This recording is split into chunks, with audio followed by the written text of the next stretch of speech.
그러니까 뭐 중간에 놓치는 거 있을 수도 있고 그런 부분 일단 다 적어놓은 다음에 다시 보면서 그냥 모르는 부분은 뭐 인터넷 찾아보든지 하는 거. 그냥 노트북으로 하루 종일 계속 치고 있어요. 교수님이 하시는 말씀. 어느 정도까지 받아들어요?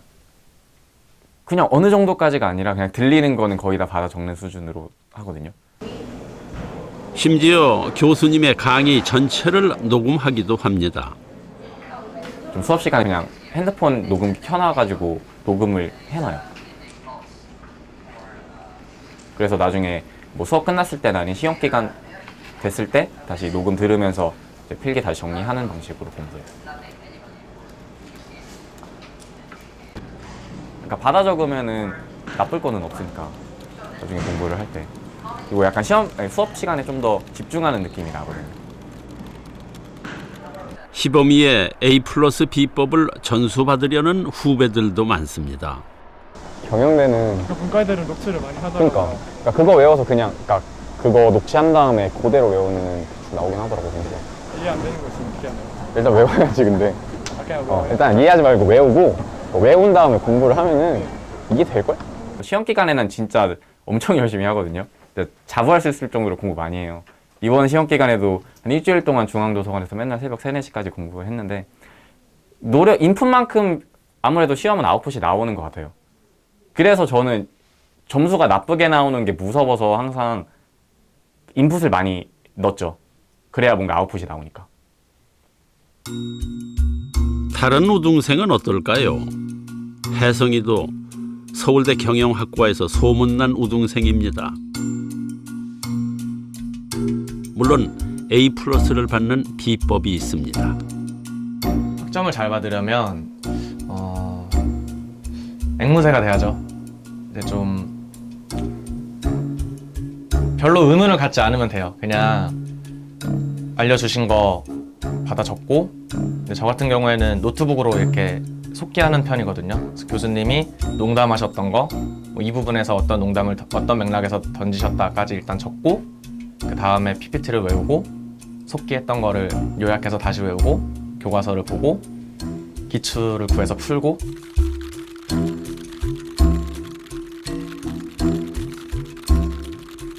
저희 학교에는 그래서 되게 재밌어요. 그 교수님이 말씀을 하시면 다다다다다 막 소리가 엄청 나고 여기저기서 다 나요. 그리고 말씀을 멈추시면 탁 소리가 멈추고. 이때 강의를 전부 받아 적는 것이 포인트입니다. 이제 이것들이 원자재가 되는 거예요. 처음 들을 때 좀 이렇게 막 날려 적은 거. 키워드나 요약 위주로 공부를 하면 저는 그러면 불안해서 시험 못 보거든요. 그 키워드가 어떤 맥락에서 나왔고 그 과정에서 어떤 농담이 있었고 좀 부수적인 것들까지 암기를 해요. 이것들을 참고해서 한번 쫙 뽑으면 이렇게 압축을 해요. 개념 정리한 건데, 그럼 이제 이거에서 한 번 더 들어간 게 이제 최종 저의 필살기 치트시트. 요 정도 하면은 이제 시험 준비는 끝났다고 보면 되죠. 시험 기간에는 이제 이거를 외우는 그 단계가 이제 거의 시험 공부가 되는 거죠. 약간의 차이는 있지만 혜성이의 A 플러스 비결 역시 교수님의 말씀을 통째로 외운다는 것입니다. 이게 고등학교 때 하던 건데 고등학교 때 쪽지 시험 볼 때나 하던 짓인데 대학교 와서도 제가 크게 다른 방법으로 공부하고 있지 않구나 하는 생각을 했어요. 강의 내용을 외우는 것은 성적 좋은 학생이라면 누구나 인정하는 A 플러스 비법입니다. 나 그거 알아. 금요일 수업이지. 그럼 진짜 교수님이 그냥 강의하시면 저희는 그냥 받아 적고 끝이. 보통 전공 들을 때 그렇게 다 하지 않나? 텍스트 집. 그렇지.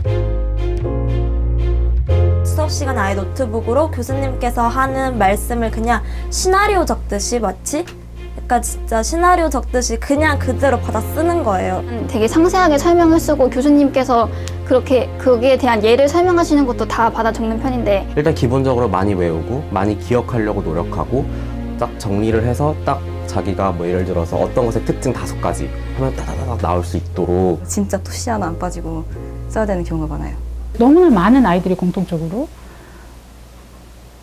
한마디도 빼놓지 않고 그리고 그것도 말을 문장의 형태로 적어야 된다는 거. 요점 정리를 하면 안 된다는 거. 키워드를 적어서는 안 된다는 거. 그게 너무나 뜻밖이었어요. 왜냐면 우리 연구진들이 다 그렇게 전사하다시피 하는 노트 필기로 학점을 잘 받았을 거라는 예상을 아무도 못했거든요. 전체 학생을 대상으로 한 연구 결과도 다르지 않습니다. 노트 필기 습관과 학점이 정비례하고 있는 것입니다.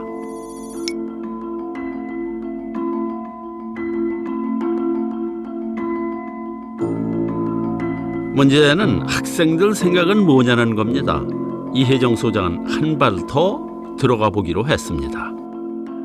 너가 굉장히 좋은 아이디어가 있는데 근데 교수님과 달라 아이디어가. 근데 네가 생각하기엔 네 아이디어가 더 좋은 것 같아.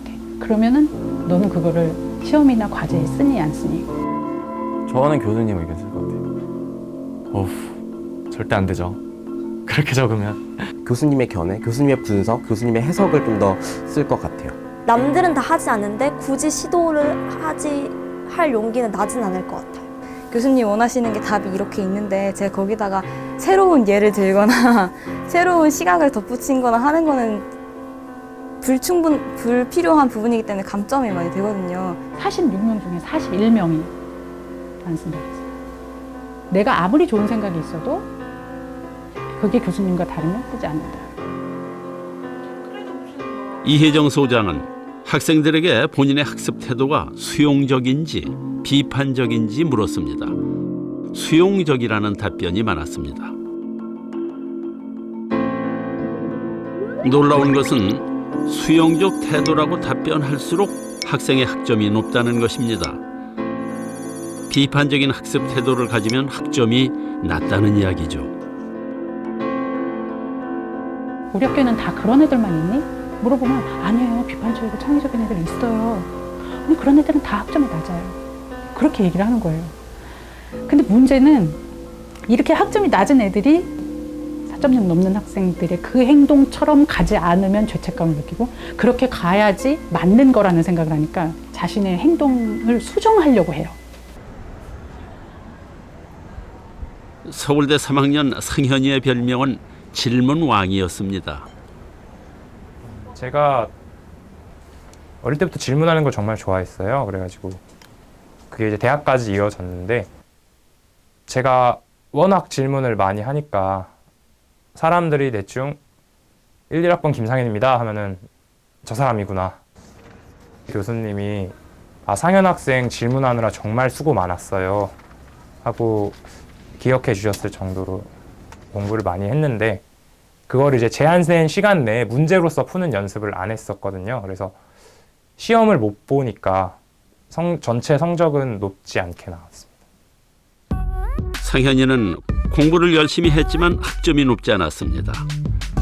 그러다가 우연히 이혜정 소장의 연구를 접하고 A+ 받는 학생들의 수업 태도를 그대로 따라 해봤습니다. 교수님이 하는 말씀을 전부 받아 적었습니다. 녹음하고 전부 받아 적고 또 파일 형식으로 만들어서 한 일주일에 한 번씩 계속 그 내용을 축약시켰습니다.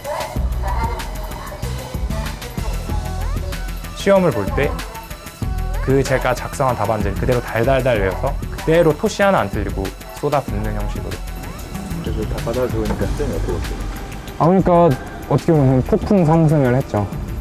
진짜 저는 장학금을 성적 장학금 받아본 적이 없었는데 장학금 받아서 되게 놀랐어요. 되게 막 효도한 느낌도 들고. 전부 A대 학점이 나왔고 특히 1학기와 여름방학에는 A뿔이 제 성적표에서 가장 많은 그런 학기를 맞이하는 행복한 결말을 얻었었습니다. 그런데 정말 행복한 결말이었을까요? 과거에 또 학교 공부를 할 때 힘들다는 말을 했지만 재미가 없는 건 아니었거든요. 굉장히 재밌지만 제가 시키는 게 많은 과목을 듣다 보니까 힘들었던 건데 이번에는 너무 재미가 없어서 힘들었습니다. 질문왕 상현이는 이제 더 이상 질문을 하지 않습니다.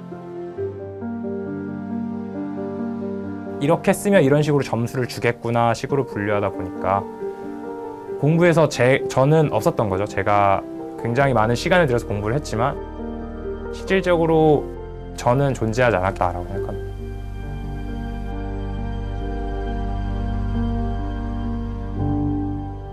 성적 받으려고 공부를 하는 과목들은 진짜 그냥 무지막지하게 외우거든요. 근데 시험 기간에만 외우잖아요, 그거를. 평소에는 아무래도 흥미있는 분야가 아니다 보니까 잘 찾아보지는 않는단 말이에요. 그럼 시험 기간 3, 4일 동안 외운 양으로 시험을 보는 건데 3, 4일 동안 외운 게 한 학기, 두 학기 지나면은 당연히 머릿속에서 사라지게 되죠. 계속 반복적으로 보면서 내가 이 교수님이 하신 그냥 말 하나하나를 배우고 있는 건지 아니면 진짜 이 학문을 배우고 있는 건지 헷갈릴 때가 좀 있었고. 제가 1학년 때 제가 흥미가 있어서 저 하고 싶은 대로 했던 과목들에서 배웠던 내용은 아직도 조금씩 기억이 나거든요. 그런데 심지어 심하게 말하면 저번 학기에 제가 수업을 들었는데 그때 수학을 정말 잘했어요. 막 온갖 증명 다 하고 막 교과서 나온 대로 막 다 쓰고 했는데 이번 학기 딱 들어와서 제가 수학을 다시 듣는데 기억이 하나도 안 나더라고요. 그러니까 교수님이 강조했던 거만 외워서 들어가서 바짝 시험 보고 그러고 나오니까 그래서 매 학기마다 새로워요. 사실 그 점점 내용이 진행돼야 되는데 새롭고 항상 까먹고 이틀 뒤면 까먹고. 사실은 하기 전에는 굉장히 기대가 됐었어요. 우리 자식들이 이런 애들이면 얼마나 좋겠느냐라고 기대를 하고 있었는데 막상 우리 애들한테 이렇게 커라라고 얘기를 과연 할 수 있을까? 너는 너의 어떠한 생각도 가져서는 안 되고 네 생각이 아무리 좋아도 교수님과 다르면 버려야 되고 그리고 교수님의 말씀을 단 한마디도 빼놓지 않고 적어야 되고 이게 서울대학교 교육이다 라고 얘기를 과연 할 수 있을까?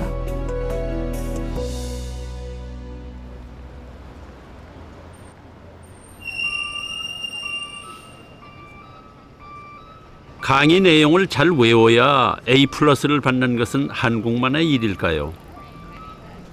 이혜정 소장은 때마침 미국 미시간 대학의 객원 교수로 부임했습니다. 미시간 대학은 노벨상 수상자를 8명이나 배출한 명문 공립대학입니다.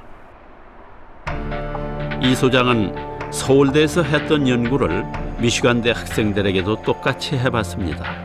저는 사실 그랬어요. 어차피 미국에서도 계속 비판적 창의적 사고력을 길러야 된다. 너무 애들을 지식의 습득만으로 매몰시키지 말아야 된다라는 주장이나 연구나 이런 것들 계속 나오거든요. 그러니까 당연히 미국도 약간 패턴은 비슷하겠지 정도의 차이는 있을지언정.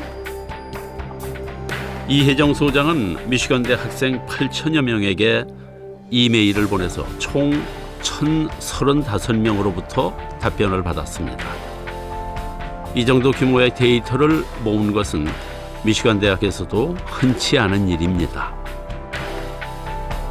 결과를 딱 보고 굉장히 충격이었죠.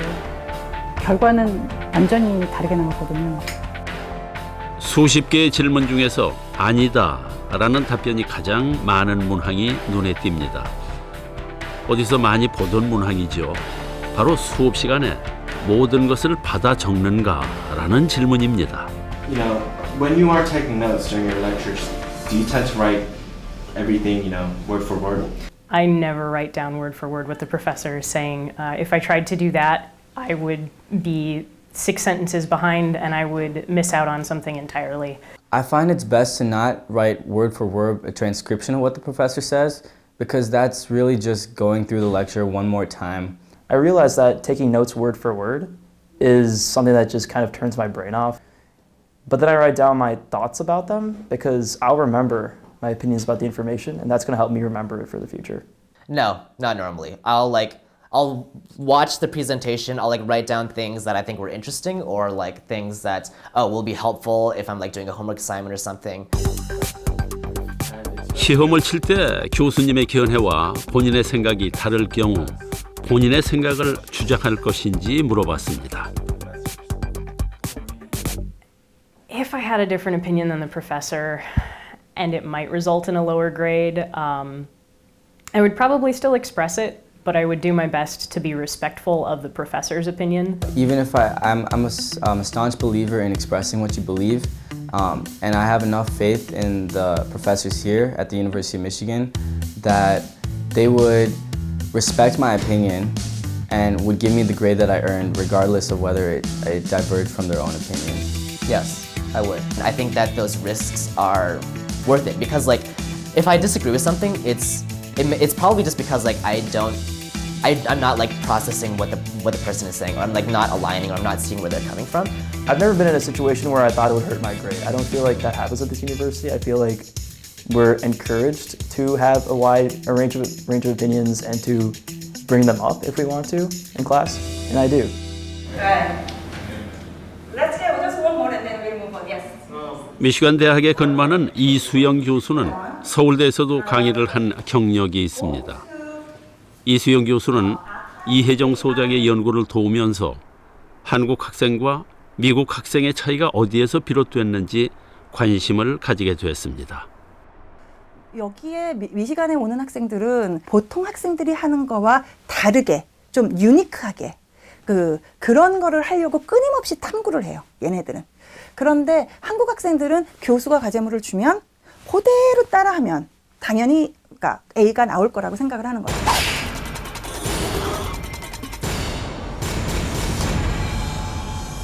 자기는 교수가 하라는 대로 그대로 했다는 거예요. 1번 하라 그래서 체크, 2번 하라 그래서 체크, 3번 하라 그래서 체크. 그런데 점수가 B, B- 이렇게 나오는 거예요. 그러면 이제 저한테 달려오죠. 저는 교수님이 하라는 거 그대로 했는데 왜 B냐고. 그럼 제가 그렇게 얘기하죠. 내가 하라는 그대로 했기 때문에 B다. 혹시 이 그래프를 기억하십니까? 서울대학에서는 강의를 잘 받아 적을수록 학점이 높았지요. 미시간 대학에서 똑같은 질문을 했는데요. 놀랍게도 노트 필기가 성적에 별다른 영향을 미치지 못한 것으로 나타났습니다. 이 학교하고 저 학교는 둘 다 그렇게 열심히 공부를 해요. 근데 종류가 다른 공부를 하고 있는 거예요. 그리고 그 종류가 다른 공부를 하게 되는 원인에는 종류가 다른 공부를 높은 학점으로 평가를 달리하고 있었기 때문이죠. 그게 이 연구의 아주 중요한 결과였어요. 어떤 답에 A+를 주느냐는 학생들의 성향까지 변화시킵니다. 미시간대 학생들은 입학할 때는 상대적으로 수용적인 편이지만 갈수록 비판적인 태도로 변한다고 답변했습니다. 제가 생각할 때는 게임의 룰이 다른 것 같아요. 완전히. 한국에서의 평가 방법이 12년 동안 선생님이 하라는 대로 하고 여기서 정답이 뭔가를 찾아내는 교육을 너무 오래 하다 보니까 그게 그냥 굉장히 익숙해진 방법인 거죠. 고등학교 때 학교에서 몇 등했어요? 고등학교 때 1등이었죠. 당연한 건가 그럼?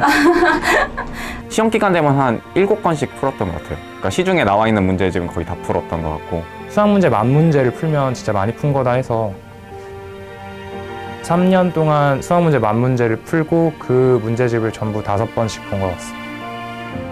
한창 많이 할 때는 책상에서 그냥 엎드려 자다가 꿈도 꾸는 꿈에서 공부하는 꿈을 꿨어요. 근데 꿈을 꾸다 깼는데 책상인 거예요. 그래서 다시 해야 되는구나. 한국 아이들은 아주 어려서부터 수용적인 태도로 길들여집니다.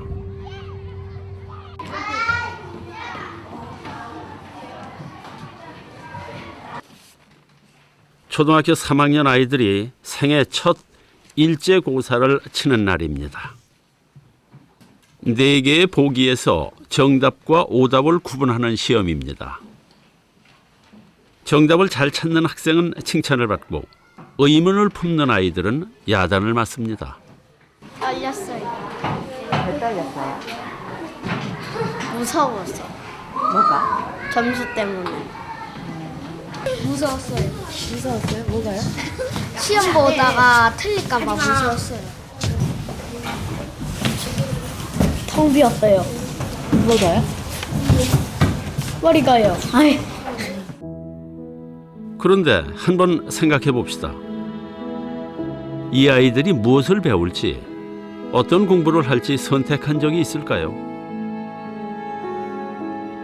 아마 한 번도 없었을 것입니다.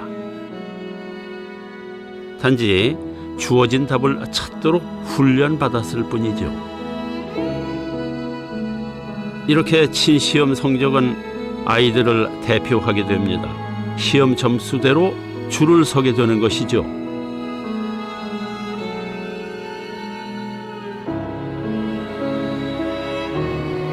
중고등학교에 진학하면 더 많은 시험을 치게 됩니다.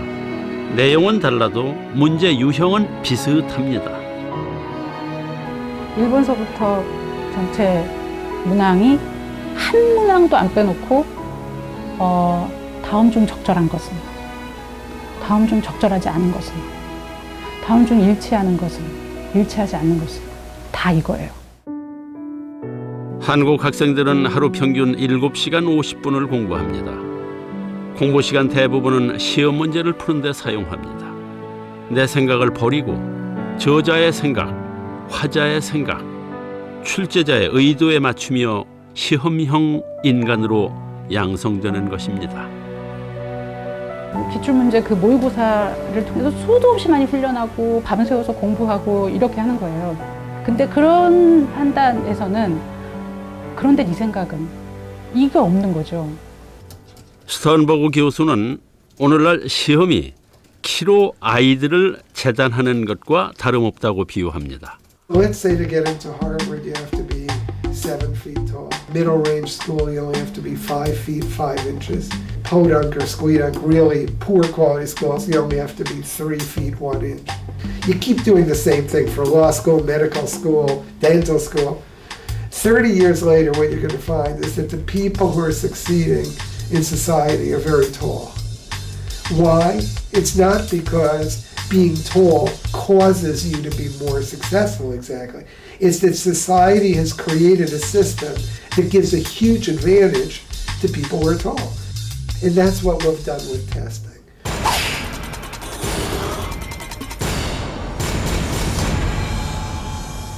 왜 하필 키를 기준으로 삼는지, 키가 작은 아이들은 왜 손해를 봐야 하는지 그 누구도 문제 삼지 않습니다. The correlation between success on the test and success in life is not something we discovered. To a large extent, it's something we created. The problem is with the kinds of tests we use. 그렇다면 답을 잘 맞추는 아이가 더 똑똑해지는 걸까요? I remember as a student, and that was a long, long time ago, we had certain tests that were given by the state, for example. And I would ask a question, and the teacher actually answered and said, well, you don't need to know that for the test.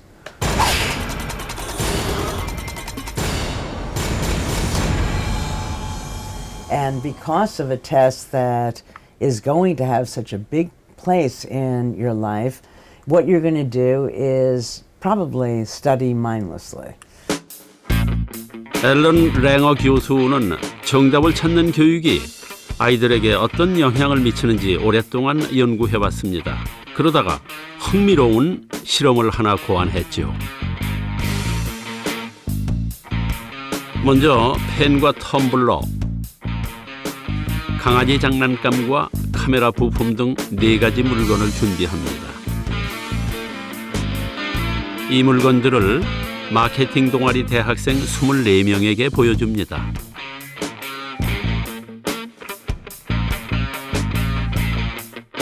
그런 뒤에 학생들을 12명씩 2조로 나누었습니다. 1조 학생들에게는 A는 펜이다, B는 텀블러다, C는 강아지 장난감이다, D는 카메라 부품이다 라고 단정적으로 설명했습니다. 반면 2조 학생들에게는 A는 펜일 수도 있다, B는 텀블러일 수도 있다, C는 강아지 장난감일 수도 있다, D는 카메라 부품일 수도 있다 라고 여지를 두어 설명했죠. 그런 뒤에 연필을 주고 물건 가격이 높은 곳에서 낮은 순서대로 쓰라고 했습니다. 물론 소비자 행동조사라는 이유를 달고 말이죠.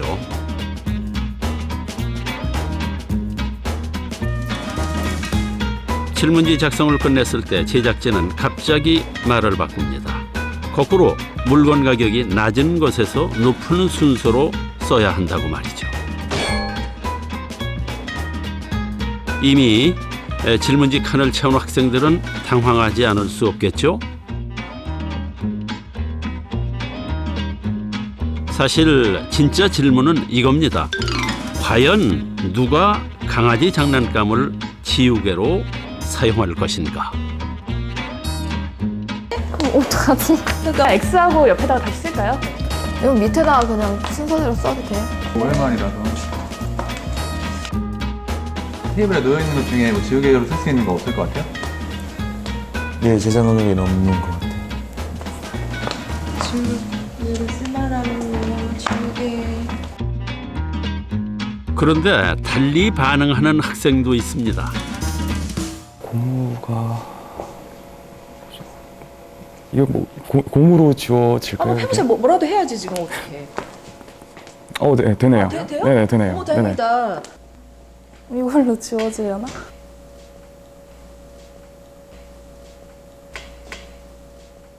응? 어때요? 뭐 지워져요? 네.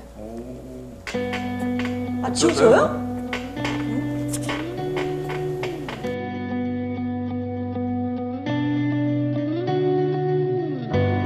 강아지 장난감일 수도 있다라고 여지를 두어서 설명한 2조에서는 12명 가운데 6명이 지우개로 사용했습니다.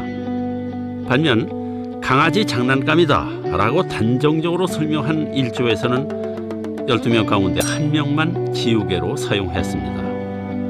왜 이런 결과가 나왔을까요? 이거는 어떤 물건이다라는 설명을 들었기 때문에 약간 이거는 그런 물건이니까 지우개가 아니니까. 씨는 강아지 장난감이라고 얘기를 하셨으니까 그냥 그 용도로밖에 생각이 안 났던 것 같아요. 당연히 강아지 장난감이니까 지우개의 용도로 쓰일 거라고는 생각이 못했어요. 장난감으로 좀 지우기에는 안 지워질 것 같으니까. A는 펜이다, B는 텀블러고 이렇게 정의가 확실하게 내려져 있잖아요. 그러니까 지우개라는 생각을 애초에 못하죠. 이거 가지고 지우개라고 여기다 써놨으면 전 이걸로 지웠겠죠. 이 실험은 하나의 답을 정해놓으면 더 이상 생각을 확장하기 어렵다는 것을 보여줍니다. 이것이 바로 정답의 역설입니다. When you know something in an absolute way, it just doesn't occur to you to think about it in any other way. That there's only one way of doing things, one way of knowing something, that these answers in some sense exist independent of human presence, as if they were handed down from the heavens rather than a group of people decided that this is the answer that we're going to take as real.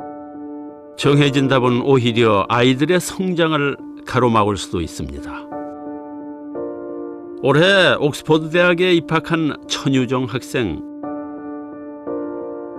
호주에 살았던 유정이는 영어를 아주 잘했지만 한국에 와서는 영어 시험에 고전을 면치 못했습니다. 중2 때 2학기가 성적이 잘 안 나왔던 거죠. 이거를 한국말로 쓸 테니까 영어로 번역하는 시험을 칠 것이다. 그런데 이걸 그대로 외워가야 되는 거죠. 그러니까 한국말인데 다르게 번역하면 안 되는 거죠. 예를 들어 여기에 뭐 무슨 상을 수상했다라고 써 있는데 한국어로는 he was given이라고 돼 있어요. 여기는 영어로. 그런데 뭐 he was awarded 이런 식으로 쓰면 틀리는 건 거죠. 그러니까 다 막 외웠는데 외우면서 되게 전 기분이 안 좋았죠. 다른 표현도 맞는 것 아니냐고 말해봤지만 소용이 없었습니다. 뭐 배운 표현을 쓰라고 말하지 않았느냐. 이걸 교과서에 이렇게 써 있지 않느냐. 그리고 이제 그러니까 너도 룰을 따라서 공부하는 법을 배워야 되지 않겠느냐라는 게 보통 주 말씀이셨는데 왜 그렇게 말씀하셨는지는 이해가 될 것 같아요. 왜냐면 대다수의 아이들은 그 교육 프로그램에서 크잖아요. 그리고 고등학교 가서도 그런 식으로 마크가 되고 어떻게 보면 대학에 가서도 그런 식으로 평가가 될 거기 때문에 중학교 때 내 고집을 꺾지 않으면 앞으로도 힘들 것이다. 옥스퍼드 대학에 입학한 유정이가 만약 한국에 계속 남아 있었다면 어떻게 됐을까요? 여전히 문제아 취급을 받을지도 모를 일입니다. 답을 찾는 교육이 아이들의 성장을 가로막는다는 것은 막연한 주장이 아닙니다. 사회통계학 박사인 권재원 선생님은 이상한 데이터를 발견했습니다. 한국이 자랑하는 피사 성적표였습니다. 한국 학생들의 피사 성적은 세계 1, 2위를 다투지만 정작 최우수 학생을 의미하는 육수준 학생의 비율이 낮았던 것입니다. 이 OECD 경제협력개발기구가 이걸 실시했을 때는 기본적으로 지식 노동자가 얼마나 많이 나오느냐 이걸 보려고 한 건데 그때 이들이 관심을 가지는 건 6등급이죠. 그 부분에서 조금 이제 심각하다고 느껴지는 거죠.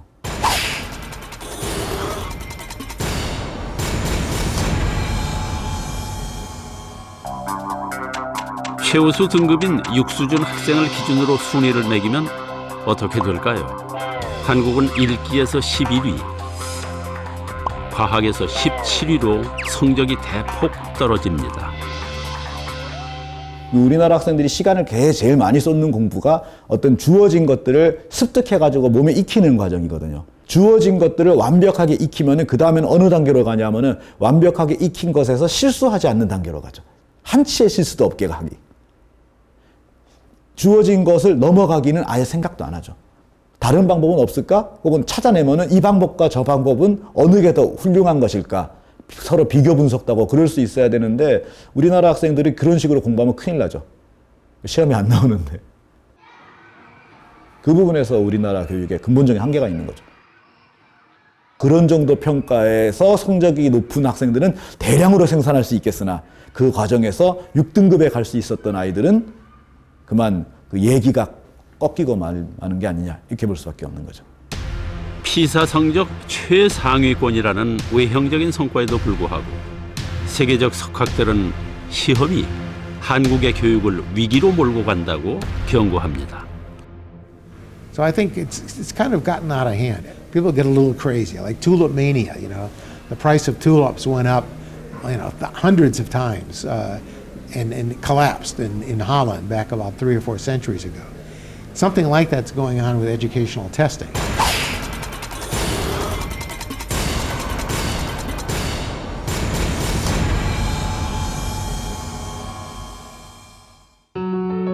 해커먼 교수는 한국의 시험을 튤립 파동에 비유합니다.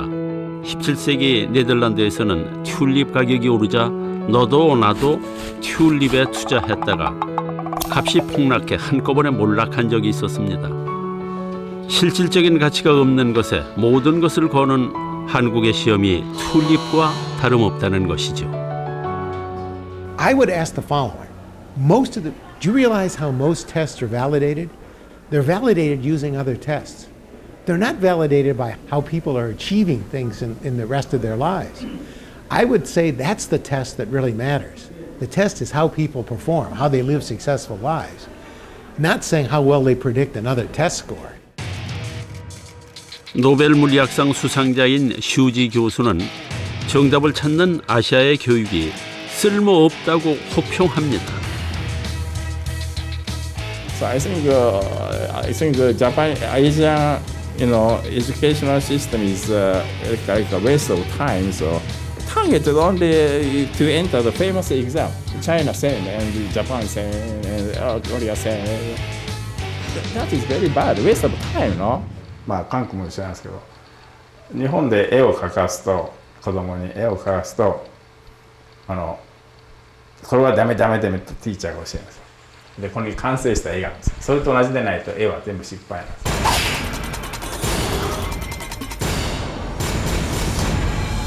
だからそれは絵の話で言うとマスとかサイエンスでもそういう教育をやってるんですよ。日本の科学とかマスでも正解があってそれぞれの方は間違いない。 그렇다면 일본에서 교육받은 슈지 교수는 어떻게 노벨상까지 타게 되었을까요? 답을 찾는 교육에서 빠져나온 것이 성공 요인이라고 말합니다.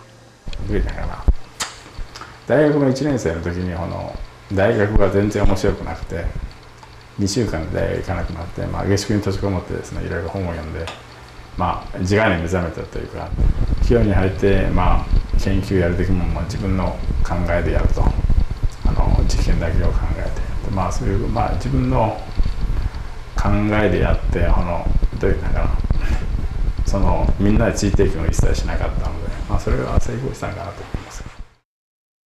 정해진 답을 제외한 모든 생각을 틀린 것으로 간주하는 상황에서는 자신만의 생각을 키우기 어렵습니다. 재능을 타고난 아이들도 정답에 자신을 맞출 수밖에 없는 것이죠. 이렇게 막 스케일을 보면은 다 같이 그냥 대충 자라는 육각형 모양이길 바라는 거잖아요. 한쪽으로 이렇게 뾰족 튀어나가 있는 그런 모양이 아니라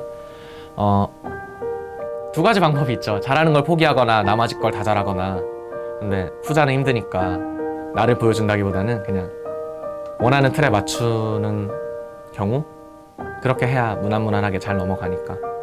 중고등학교 교육은 일단 거의 대부분 수동적인 그런 걸 요구하는 거고 그거를 이렇게 잘 밟아가지고 온 곳이 서울대니까.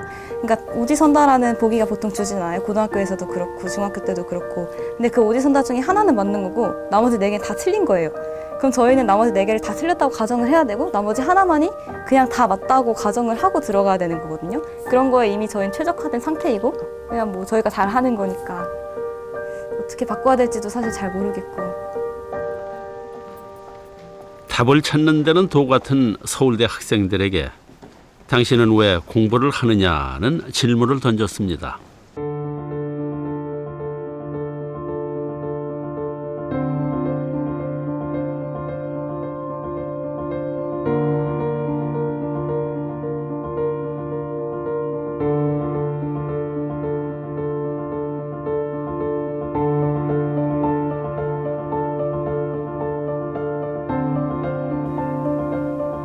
그러니까요. 저도 사실 생각을 많이 안 해봤던 것 같아요.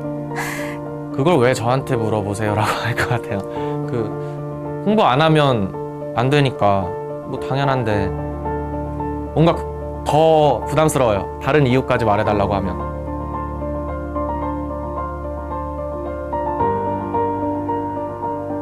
엄마가 시켜서 했죠.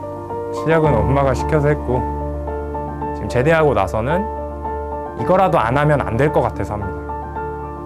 요즘 맨날 TV에서 나오는 게 열정을 가지고 도전해라, 실패를 두려워하지 말고 도전해라 이건데 그렇다가 실패하면은 누가 책임을 져줄 거냐는 거예요. 저는 항상 실패를 해서 주변에서 이걸 다시 도와줄 수 있으면은 당연히 저도 도전을 하고 싶은데 그게 아니잖아요. 저는 아무래도 실패를 두려워하기 때문에 오히려 약간 시험 성적에 좀 집착을 많이 하는 편인 거죠.